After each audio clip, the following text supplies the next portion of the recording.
다른 말씀보다도 이렇게 우리 보니까 음악 하시는 분들이 많으셔서 그냥 보통 예배가 음악 예배가 돼버리는 것 같아요.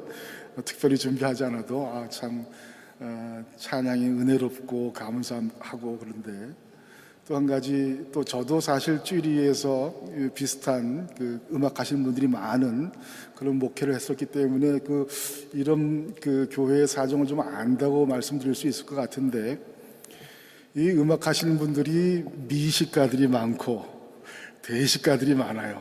그래가지고 공동 식사를 하다 보면 엄청 준비가 필요합니다.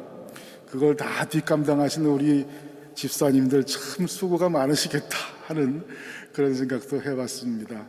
아무쪼록 이렇게 우리 교회라고 하는 것은 자기가 받은 달란트를 가지고 서로 섬기고 또 힘을 모아서 하나님을 섬기는 것, 이것이 교회의 본분이 아닌가 이렇게 생각을 합니다. 어떻게 이상하게 교회의 본분에 대해서 얘기가 조금 나왔는데, 오늘 우리는 우리에게 주신 말씀을 통해서 정말 교회가 어때야 되는가, 하나님께서 원하시는 교회가 어떤 것인가, 이것을 한번 같이 생각을 해보고자 합니다. 요한계시록 2장과 3장에는 소아시아 7교회에 보내는 우리 주님의 말씀이 나오죠. 7교회는 에베소, 서머나, 버가모, 두아디라, 사데, 빌라델비아, 그리고 오늘 우리에게 주신 말씀에 나오는 라오디게아, 이렇게 7교회에 주시는 칭찬 혹은 책망의 말씀이 나옵니다. 그런데 그 말씀을 가만히 살펴보면 에베소, 버가모, 두아디라, 그리고 사대교회, 이 네 교회에 주는 말씀에는 칭찬과 책망이 섞여 있는데, 빌라델비아 교회 그리고 서머나 교회, 이 두 교회의 경우에는 칭찬의 말씀만 나옵니다. 그리고 반대로 오늘 우리에게 주신 본문에서 보는 라오디게아 교회의 경우는 칭찬의 말씀은 없고 오직 책망의 말씀만 주어지고 있습니다.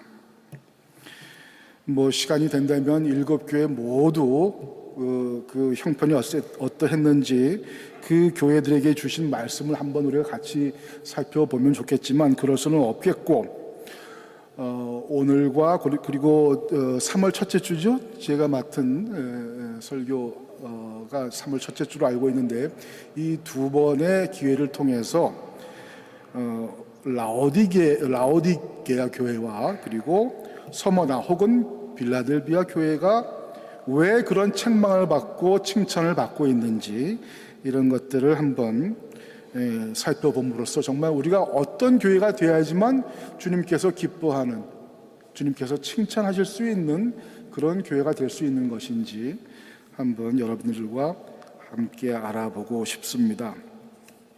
먼저 오늘 우리가 라오디게아 교회에 주신 말씀을 살펴보고자 하는데, 조금 제가 걱정이 되는 부분이 있어요. 여러분 가운데 아니 우리 교회가 뭐 어쩌다고 라오디아 교회를 예를 들어서 우리한테 설교를 하시나? 우리가 그렇게 책망받을 것이 많다는 말씀인가? 이렇게 생각하실 수도 있겠다는 생각이 드는데 전혀 오해입니다. 저는 여러분들의 교회에 대해서 정말 잘 모르고 있습니다. 우리 장로님이 저에 대해서 아신 것은 훨씬 많은 거고, 저는 사실 여러분의 교회에 대해서 죄송스럽게도 잘 모릅니다.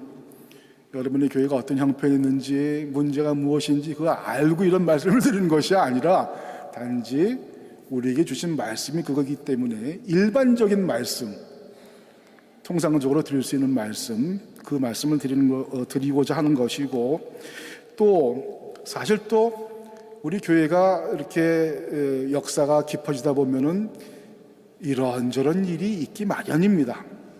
우리가 그것을 원치 않아도 시련이 올 수가 있고 교회가 시험에 들 때가 있고 그런 것이죠. 그래서 오늘 말씀을 통해서 여러분들이 정말 교회를 열심히 잘 섬기는 걸로 알고 있지만, 그러나 그럼에도 불구하고 우리 사람 일이라는 것은 우리가 알 수가 없는 것이니, 앞으로 그런 일이 생기지 않도록 라오디게아 교회를 우리가 타산지석으로 삼아서 한번 교회가 어떻게 하나님을 섬기고 교회들끼리 사랑을 나눠야 되는지, 이것을 한번 같이 생각을 해보고자 하는 것이니까 여러분들 오해는 말아주시기 바랍니다. 무엇보다도 오늘 본문 말씀을 보면 라오디게아 교회에게 주신 말씀에서 가장 두드러지는 것은 그 교회는 신앙이 좀 미지근했다 하는 점입니다. 오늘 본문 15절에 보면은 내가 차지도 아니하고 뜨겁지도 아니하도다. 내가 차든지 뜨겁든지 하기를 원하노라. 그리고 16절에 내가 이같이 미지근하여 뜨겁지도 아니하고 차지도 아니하니 내 입에서 너를 토하여 버리리라 하는 말씀이 나옵니다. 역사적으로 보면은 1세기 말 라오디게아 교회는 라오디게아 교회가 아니라 라오디게아 시 전체에는 마실 물이 부족했다고 합니다. 그 도시 옆으로 루이코스라고 하는 작은 강이 흐르고는 있는데 그 강에는 강물은 석회 성분이 너무 많았다고 그래요.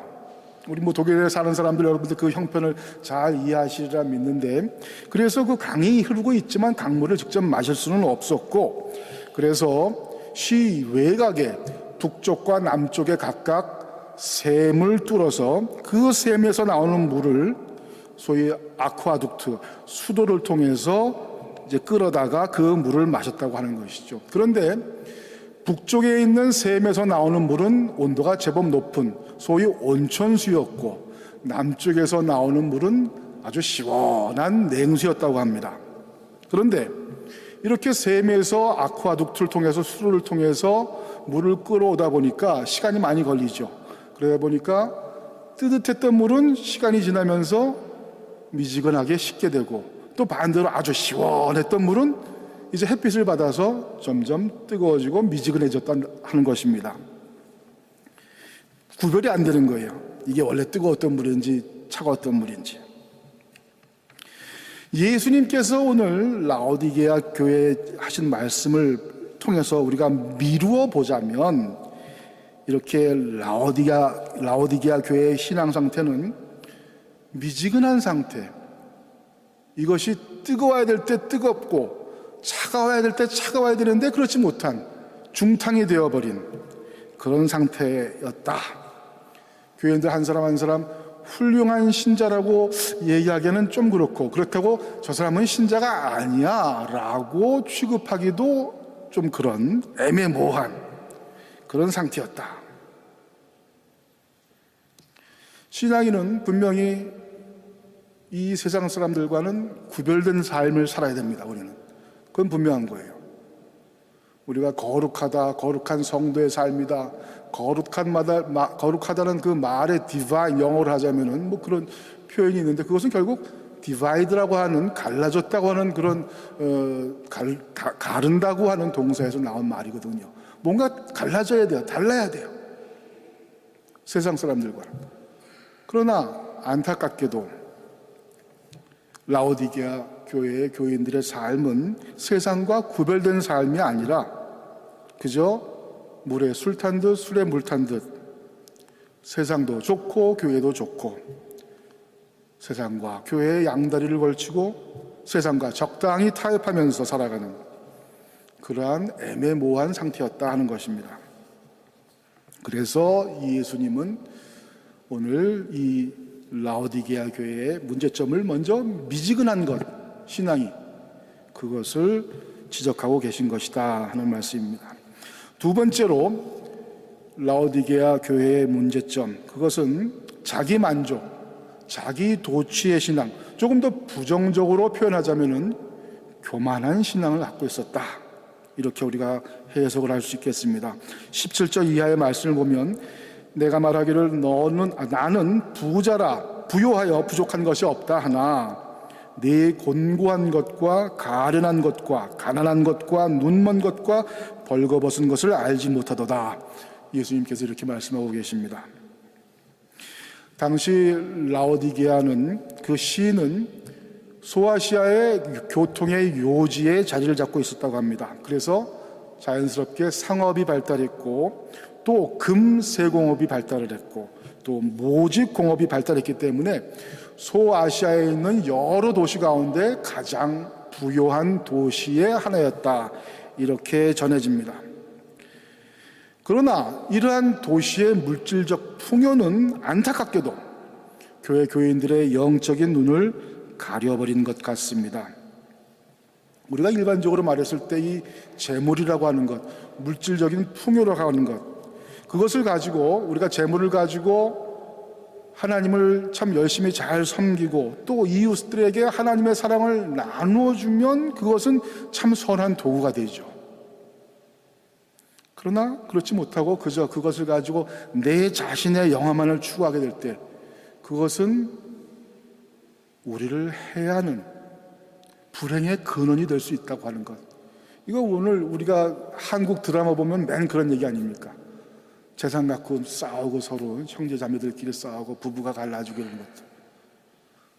재물을 우리가 선용할 때는 축복의 도구지만 그러나 그것을 이기적으로 사용하고 살 때는 그것은 분명 우리 인간에게 불행을 가져다주는 악의 근원이 된다. 여러분도 잘 아시겠지만 마가복음 10장에 보면은 예수님의 제자가 되겠다고 한 부자 청년이 찾아오죠. 예수님을. 그 청년은 아주 모범적인 사람이었습니다. 어렸을 때부터 율법을 참 잘 지켰어요. 흠잡을 데가 없는 사람이었어요. 그러나 그 사람에게 예수님께서 네가 가진 것을 다 팔아서 가난한 사람에게 나누어 주고 나를 쫓으라 했을 때 어떻게 했습니까? 그 사람이 예수님을 쫓았습니까? 아니죠. 그 말씀을 듣고는 슬픈 기색을 하고 그 자리를 떠났다. 예수님을 떠났다. 이렇게 복음서에 나옵니다. 왜? 그는 부자였고 자기가 가진 것을 나누어 주는 것, 이것이 너무 아까웠기 때문입니다. 다른 말로 하자면 그 사람은 재물을 하나님보다도 아니면 복음보다도 더 사랑했기 때문에 그렇게 슬퍼했던 것이다. 우리가 말을 할 수 있겠습니다. 아무리 재물이 많아도 그 재물을 하나님보다 사랑한다? 그러면 그 사람은 하나님의 눈에는 부자가 아니에요. 오히려 불쌍한 사람, 가난한 사람이 되어버리는 것입니다. 영적으로 가난한 사람. 마찬가지로 라오디게아 교회의 교인들은 자신들은 물질적으로 부유하다 이렇게 생각을 했지만 예수님이 보시기에는 가난한 사람, 물질적으로는 풍요할지 몰라도 영적으로는 가난한 사람들이었다 하는 것입니다. 그런데 이러한 라오디게아 교회의 문제점들, 이런 것들을 가만히 생각해 보면은 오늘 우리 한국 교회가 갖고 있는 문제점과 접점이 많이 있는 것 같아요. 무엇보다도 오늘 한국의 교회, 특히 이제 개신교의 교인들, 오랫동안 예수님을 믿는다고 하면서도 정말 열과 성을 다해서 믿는 사람, 이런 사람들은 많지 않고 그야말로 뜨뜻미지근한, 뜨겁지도 않고 차갑지도 않은 그런 신앙의 상태를 가지고 있는, 그런 상태에 그저 머물고 만족하는 그러한 사람들이 많은 것 같다 하는 이야기입니다. 여러분도 아시겠지만 요즘 한국의 교회들이 갖고 있는, 당면하고 있는 가장 큰 문제점, 뭐 여러 가지가 있겠지만 가장 큰 문제점 중에 하나는 교인의 수가 줄고 있는 것이죠. 그런데 이렇게 전반적으로 한국 개신교 교인들의 수가 줄어드는데 그 와중에도 일부 몇 대형 교회들의 교인 수는 꾸준히 증가하고 있다고 하는 이야기입니다. 전체적으로는 줄지만 대형 교회 교인들은 늘어난다. 그 얘기는 뭡니까? 사람들이 대형 교회로 몰린다는 이야기죠. 실질적으로 조사를 해보면은 대형 교회에 모이는 교인들의 많은 수가 초신자가 아니라는 겁니다. 초신자가 아니라 다른 교회에 다니다가 그 교회로 옮기는 사람, 교회를 옮기는 사람. 그럼 그런 사람들은 왜 작은 교회 다니다가 큰 교회로 옮기느냐? 그 이유가 뭐 여러 가지 있을 수 있죠. 그 통계를 낸 걸 보면은 뭐 목사님의 설교가 훌륭해서, 아니면은 우리 교회처럼 선한 목자교회처럼 참 아름다운 음악이 거기에 있기 때문에, 찬양이 있기 때문에, 뭐 이런 여러 가지 이유가 있을 수 있겠지만, 그러나 빼놓을 수 없는 중요한 이유 중에 하나는 대형 교회는 교인들을 귀찮게 하지 않는다라고 하는 이유 때문에 많은 기존 교인들이 대형교회로 몰린다는 것입니다. 교회들이 많다 보니까 소위 익명성이 보장이 됩니다. 내가 교회 오늘 예배 주일날 예배 안 나가도 몰라요. 행사에 참여하지 않아도 뭐 관심 갖지 않습니다. 누가 전화하지도 않고 신방하지도 않고. 편하다는 얘기예요. 쉽게 얘기하자면. 귀찮게 하지 않고. 이렇게 편하고 그저 내가 하고 싶은 대로 하고자 하는 그런 신앙 상태가 바로 미지근한 신앙 상태죠. 오늘 본문에서 말씀하는.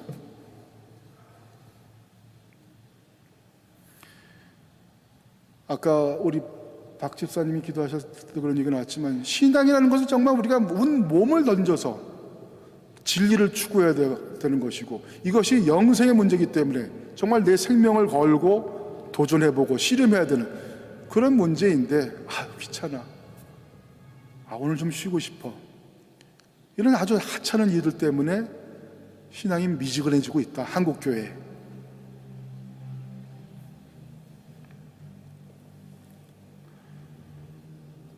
적지 않은 한국 개신교회 교인들이 이제 신앙생활을 그저 교양생활 혹은 취미생활로 여기고 있다라고 하는 것. 이것이 통계적으로 드러나고 있어요. 큰 문제라고 하지 않을 수 없는 것이죠. 두 번째로 라오디게아 교회처럼 한국 교회가 가지고 있는 또 하나의 문제점은 물질적인 풍요를 자랑하고 물질적인 것의 가치를 지나치게 높게 두고 있다고 하는 것. 다른 식으로 표현하자면 물신주의에 빠져 있다고 하는 것입니다. 그냥 쉽게 얘기하자면 돈의 위력이 교회 안에서도 너무 크다는 이야기입니다. 여러분 그런 얘기 들어보셨는지 모르겠습니다만 한국 교회 중에는 내가 장로가 되거나 아니면 권사가 되기 위해서는 얼마 이상을 헌금해야 된다. 이런 얘기가 공공연한 비밀이 되어 있는 교회가 많이 있어요. 안타깝게도. 돈이 없으면 직분을 못 받는 거예요. 뭐 다 그렇다는 말이 아닙니다만 물론. 아무리 내가 순수한 마음으로 열심히 교회를 섬겨도 이러한 물신주의에 팽배해 있기 때문에 교회를 제대로 섬길 수 없는 장로가 되지 못하고 권사가 되지 못하는 그러한 케이스가 많다고 하는 것 참 부끄러운 일이 아닐 수 없습니다. 안타깝게도 지금의 한국 교회는 물신주의가 대단히 팽배해 있고 그렇기 때문에 거듭 말씀드리지만 세상과는 구별된 삶을 살아야 할 교인들도 그저 그러한 풍주에 휩쓸려가고 있다. 그리고 이러한 물신주의는 자연스럽게 성장지상주의를 교회에 끌고 들어옵니다. 큰 교회는 하나님께서 축복하신 그러한 교회다. 좋은 교회다. 훌륭한 교회다.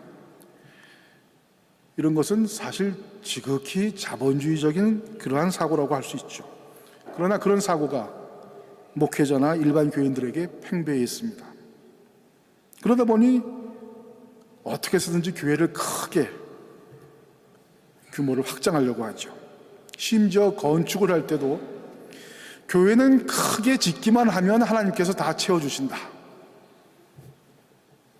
이런 식으로 이제 교인들을 설득하면서 필요 이상으로 큰 교회를 지으려고 합니다. 하나님께서 채워주셔. 크게만 져봐.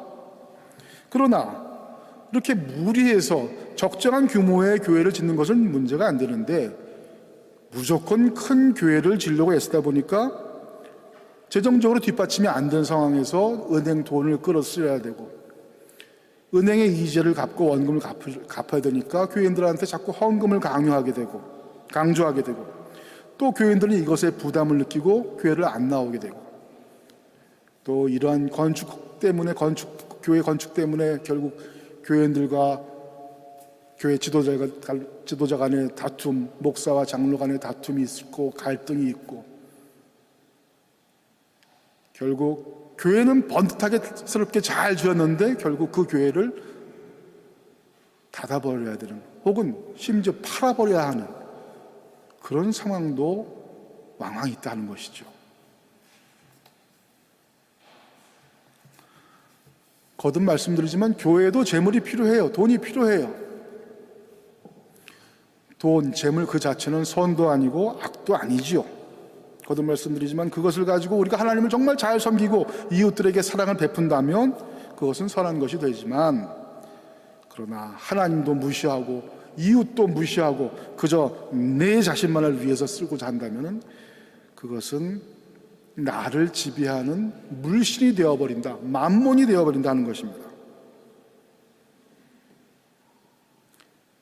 우리가 물질을 통제하고 그것을 선용할 줄 알아야지, 그것에 지배를 당하게 될 때는 우리가 아무리 물질적으로 풍요해도 우리는 영적으로 가난한 사람, 헐벗고 불쌍한 사람이 되어버리고 마는 것임을 우리가 잊지 말아야겠습니다. 다시 요한계시록의 본문으로 돌아옵니다. 이렇게 라오디게아 교회는 칭찬할 것이라고는 없고 그저 책망받을 것만 있는 그런 교회지만, 그러나 사랑 많으신 우리 주님께서는 그들을 그냥 내버려 두거나 포기하지 않으십니다. 그들을 사랑하시기에 그들을 책망하시고 그들로 하여금 자기 도취의 환상에서 깨어나서 회개하고 돌아올 것을 촉구하시는 것이죠. 구체적으로 내가 너를 권하노니 내게서 불로 연단한 금을 사서 부요하게 하고 흰 옷을 사서 입어 벌거벗은 수치를 보이지 않게 하고 안약을 사서 눈에 발라 보게 하라. 18절의 말씀입니다. 무엇보다도 먼저 예수님께서는 특별히 불로 연단한 금을 사라고 말씀하십니다. 자, 이 성경에서 불이라고 하는 것, 이것은 무엇보다도 박해 혹은 시련의 상징이죠. 여러분들 다니엘의 세 친구 기억하시죠? 사드락, 메삭, 아벳느고라고 하는 다니엘의 세 친구가 불구덩이에 던져졌던 것, 그 이야기 여러분들 주일학교 때부터 잘 들어서 아실 줄 믿습니다. 이렇게 불은 박해를 상징하는 것인데 결국 박해를, 온갖 신앙의 어려움을 잘 이겨내라는 당부의 말씀이라고 우리가 해석할 수 있는데, 사실 오늘날 참 감사하게도 우리가 신앙 때문에 목숨을 내걸어야 되는 그러한 케이스는 최소한 독일이나 한국에서는 드문 일이죠. 참으로 감사한 일인데, 물론 이 가운데도 신앙 때문에 가족들과 불화하는 그런 분들도 계실 수 있고 어려움을 겪는 분들도 분명히 있겠지만, 그러나 과거에 우리 그 신앙의 선배들이 받았던 그러한 아주 힘든 그런 고난과는 비교할 수 없는 것이라고 생각이 되고, 특별히 오늘날 우리 젊은이들에게 그 신앙의 그 어떤 어려움이라고 하는 것은 어떻게 보면은 아주 그 거친 박해가 아니라 부드러운 유혹이죠. 오늘 날씨 좋은데 우리 교회 가지 말고 우리 한번 제에 가서 한번 수영 좀 하면 어때? 아이고, 우리 열심히 그동안 교회 생활했는데 좀 쉬고 우리 여행도 좀 가고, 그리고 정말 피곤한데 오늘 하루 좀 늦잠 좀 자고 하면 어때? 이런 식의 어떤 부드러운 박해, 유혹, 이것이 현실적으로 우리가 경험하는 그러한 불의 의미일 수도 있겠다는 생각이 듭니다. 제가 이런 말씀드리는 것은 결코 여러분들이 휴식을 취한다든가 아니면 취미생활을 한다든가 아니면 여행을 한다든가 이런 것들이 우리 신앙인들에게는 필요 없다, 주일날에는 무조건 교회만 와야 된다, 이런 의미로 드리는 말씀은 아닙니다. 살다 보면은 주일날 여러분들 우리 삶과 비교해 봤을 때 우리가 명절 때 부모님을 못 찾아뵐 될 때가 있잖아요. 어떤 때는 회사에서 일을 해야 되기 때문에 못 찾아뵐 수도 있고, 어떤 때는 정말 다른 일이 바빠서 못 찾아뵐 수도 있고, 마찬가지입니다. 우리가 주일날, 저는 그렇게 생각을 해요. 1년 매주 정말 교회에 나와서 예배를 드릴 수는 없다. 어떤 때는 몸이 허락하지 않고, 어떤 때는 마음에 좀 병이 있고 해서 그러지 못할 때도 있습니다. 그럴 때는 그런 몸의 병, 마음의 어려움을 떨치기 위해서 잠시 교회에 쉴 수도 있죠. 그런 것들을 부정하는 것이 아닙니다. 특별히 교회, 우리 여기 교회인들 가운데도 간호사 출신이 많이 계시리라 믿는데, 병원에서 근무하는 분들은 주일날 일해야 될 때가 있잖아요. 어쩔 수 없이 무조건적으로 주일 성수해라, 이거는 제가 봤을 때는 현대인들에게는 좀 과도한 요구인 것 같아요. 아무튼 그러나 중요한 것은 무엇이냐, 그럼에도 불구하고 정도를 지켜야 된다는 것이죠. 정도껏. 나와 하나님의 어떤 관계가 그런 예외적인 상황으로 인해서 관계가 금이 가고 깨져서는 안 되겠다.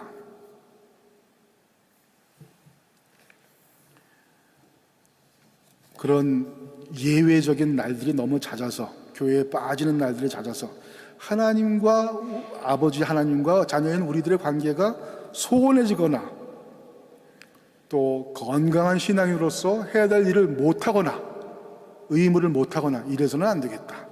그저 1년에 몇 차례 이외에 이 정도는 우리가 충분히 생각할 수 있는 것 아니냐 하는 생각이 듭니다. 아무튼 불로 연단한 금을 써서 부교하게 하라는 말씀은 신앙생활이 아무리 어렵고 힘들어도 괴로워도 혹은 반대로 교회 생활이 아무리 재물이 없고 밋밋할지라도 그 교회 생활의 신앙생활의 소중함을 잊어서는 안 되는 것이다.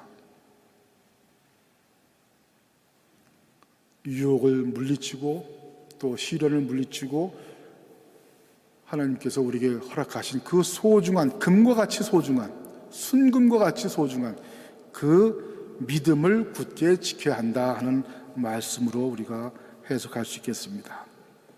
다음으로 예수님께서는, 우리 주님께서는 흰 옷을 사서 입어 벌거벗은 수치를 보이지 않게 하라 이렇게 말씀하십니다. 앞에서도 말씀드린 것처럼 라오디게아 시인은 금세공업과 모직업이 발달한 그러한 부유한 도시였습니다. 아마 교회 교인들 좋은 원단에 또 번쩍번쩍하는 장신구들이 달리고 화려한 물감으로 물을 들인 그러한 고급 옷들, 요즘으로 치면은 명품을 입고 다니는 그런 교인들이 많았을 것이라고 생각합니다. 그러나 그렇게 좋은 옷 입고 다니는 그러한 라오디게아 교인들에게 예수님께서는 뭐라고 말씀하시는가? 그런 거 대신에 흰 옷을 사서 입고 벌거벗은 수치를 보이지 않게 하라. 이 말씀은 무슨 뜻입니까?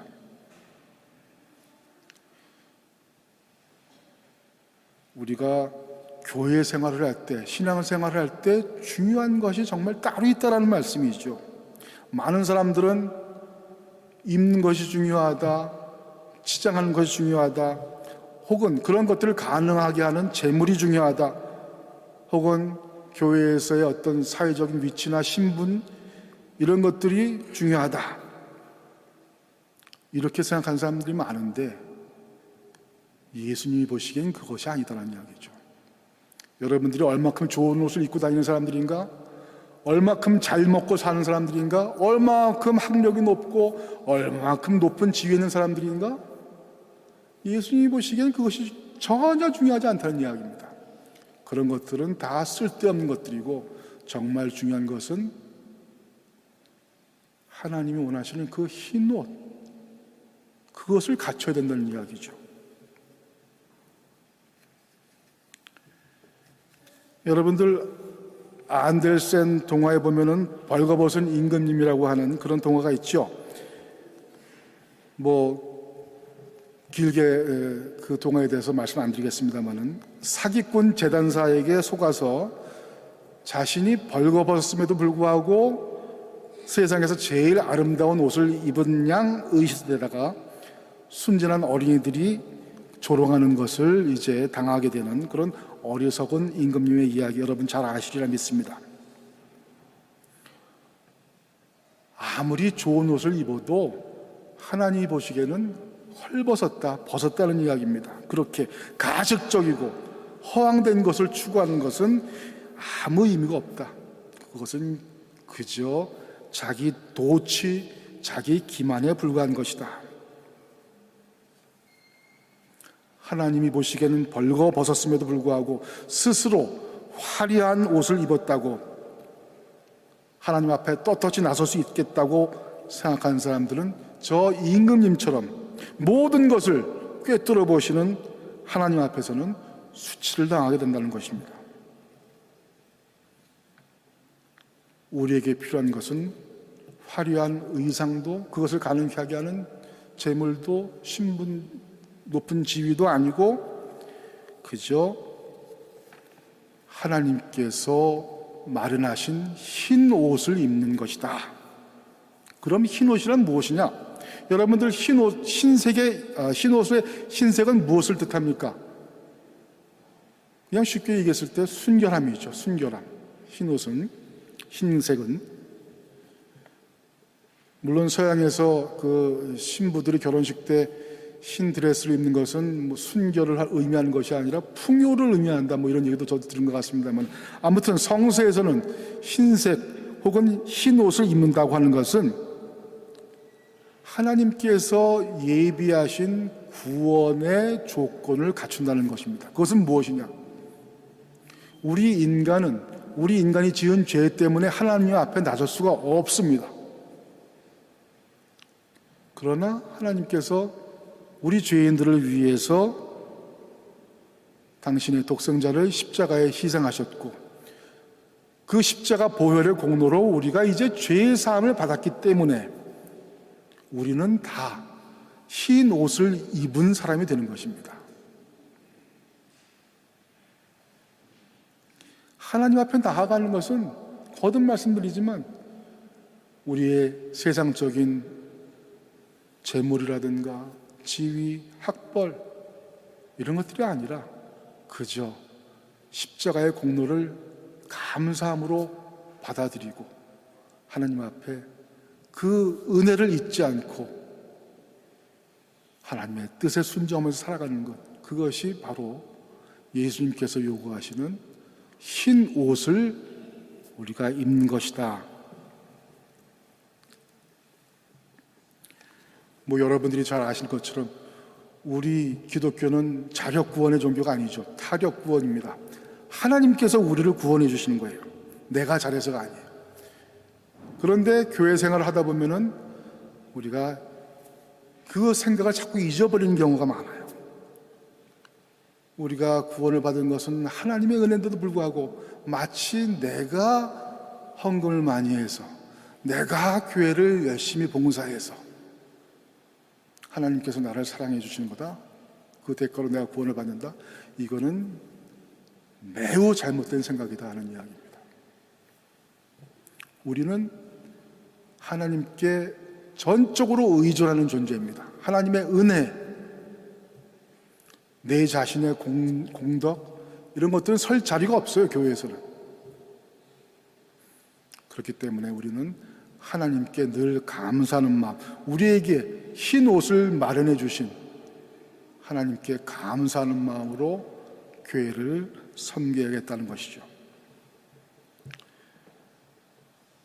세 번째로, 우리 주님은 안약을 사서 눈에 발라 보게 하라, 이렇게 라오디게아 교회 교인들에게 말씀하고 계십니다.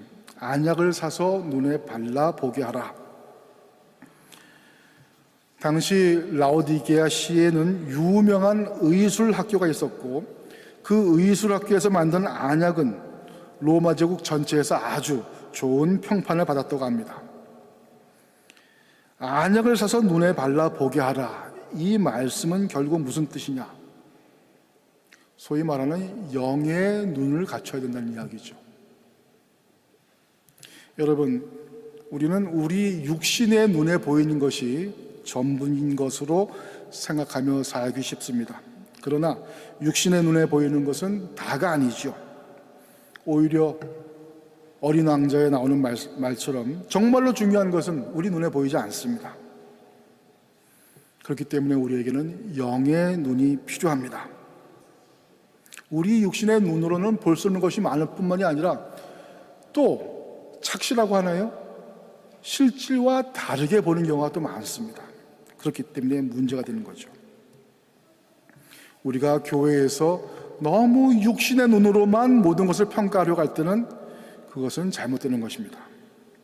안타깝게도 아까 우리가 말씀 나눠본 대로 한국 교회는 너무 육적인 잣대로 사물을 평가하고 교회를 섬기려고 하는 그러한 경향이 두드러지고 있다. 그 이상 그 부분에 대해서 말씀드리지는 않겠습니다만은 우리에게 필요한 것은 영의 눈이라고 하는 것. 육신의 눈으로 봤을 때 예수님은 성공하신 분이 아니라 실패자였습니다. 유대인들의 육신의 눈으로 봤을 때 예수님은 그저 십자가에 처형된 예언자, 아니면 자기의 제자들이 다 버리고 그를 버리고 도망간 그러한 실패한 스승, 실패한 랍비였던 것이죠.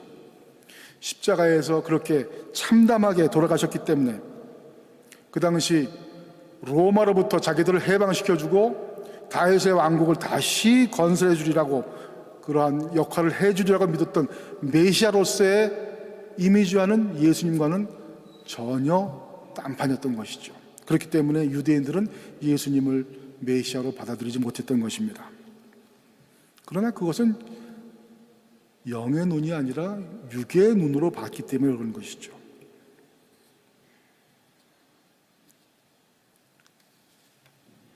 육의 눈으로 봤을 때, 유대인들의 눈으로 봤을 때 예수님은 실패했지만, 그러나 하나님의 눈으로, 영의 눈으로 봤을 때 그분은 우리 인류를 구원하는 메시아셨던 것입니다. 영의 눈이라고 하면은 우리가 어떤 영적인 것, 예언, 환상, 방언, 또 신유, 이런 것들을, 어떤 신비로운 것들, 그런 것들, 신비로운 것들을 먼저 생각하시는 분들도 있을 수 있겠습니다. 물론 그런 것들 다 영적인 것이고 영의 영역에 속하는 것이지만, 그러나 영의 눈으로 우리가 사물을 본다고 하는 것은 세상적인 것이 아니라 하나님의 기준으로, 특별히 성서적인 기준으로 사물을 판단하는 것을 의미하는 것이다.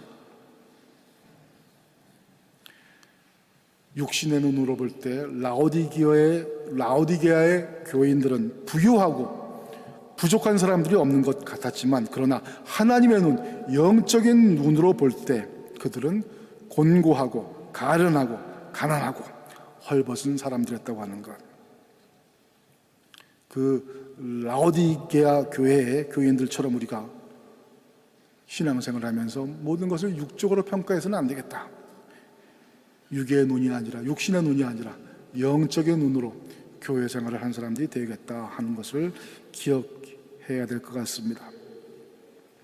이렇게 라오디게아 교회는 뜨겁지도 않고 차갑지도 않은 미지근한 신앙 상태에 빠져있던 교회였습니다. 뿐만 아니라 라오디게아 교회 교인들은 자기 도취의 교만한 신앙에 빠져 있었습니다. 그러나 이렇게 그야말로 칭찬할 것이라고는 하나도 없고 그저 책망할 것밖에 없는 라오디게아 교회를 우리 주님께서는 내버리지 않으십니다. 그들을 사랑하시고 그들을 불쌍히 여겨서 그들을 찾아오십니다. 그리고 그들의 문을 두드리십니다. 오늘 20절의 말씀, 볼지어다 내가 문 밖에 서서 두드리노니 누구든지 내 음성을 듣고 문을 열면 내가 그에게로 들어가 그로 더불어 먹고 그는 나로 더불어 먹으리라.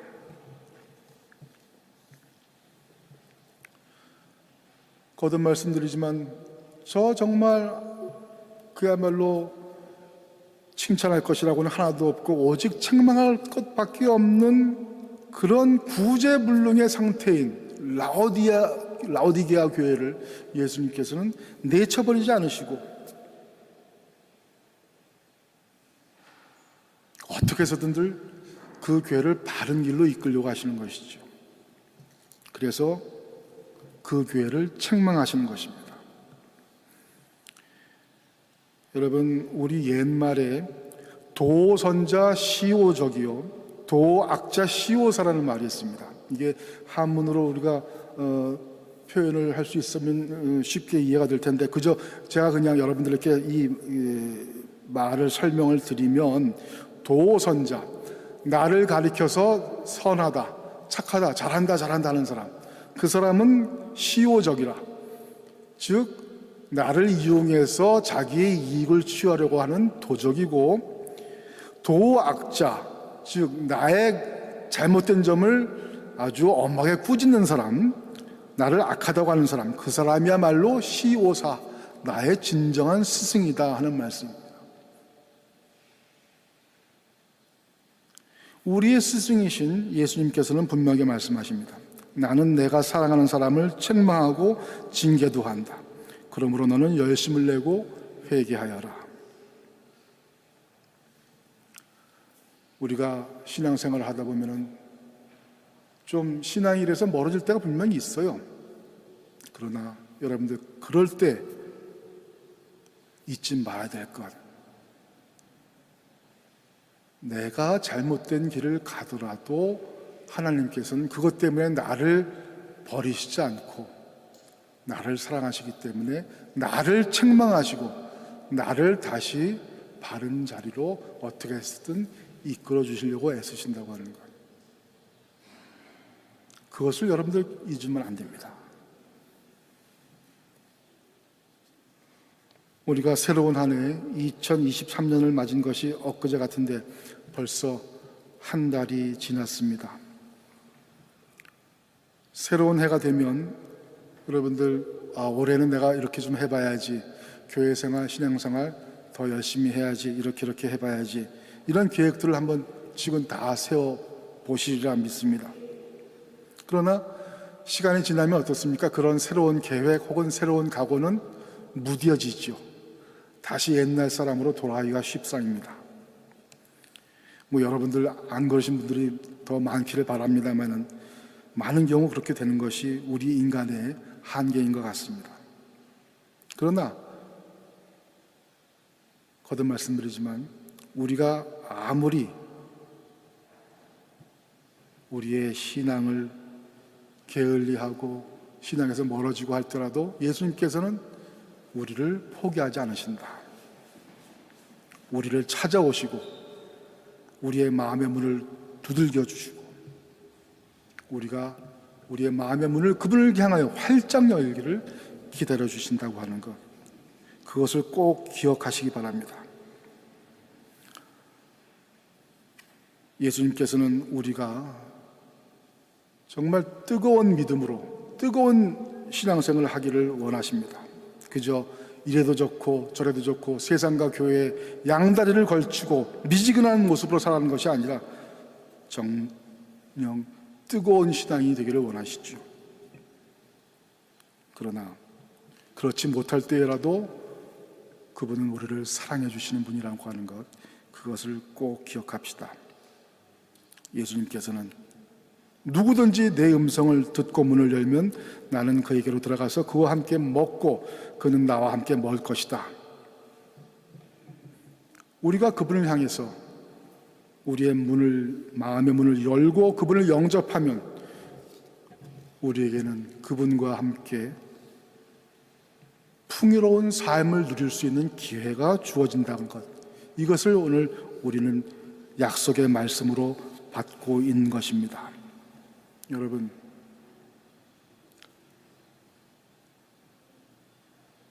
가만히 여러분 마음에 귀를 기울여 보십시오. 지금 이 순간 쾅